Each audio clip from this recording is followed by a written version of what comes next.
Doon po sa ating Baha sa Luneta 2.0, protestang bayan kontra Corakot, alas 9 ng umaga sa Luneta. Sa November 30 ay ayaw nating magbigay ng figures o ng kung ilan talaga yung inaasahan natin. Basta ang inaasahan natin sana mas marami kaysa doon sa naunang protesta natin noong September 21 na umabot halos tayo ng 100,000.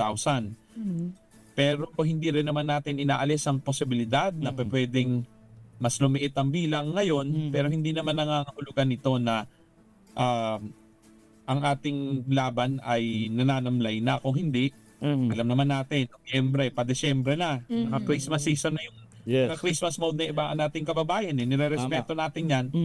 Pero muli, paalala rin ito at hamon sa ating mga kababayan. Huwag na nating hintayin na mas lumala pa ang sitwasyon.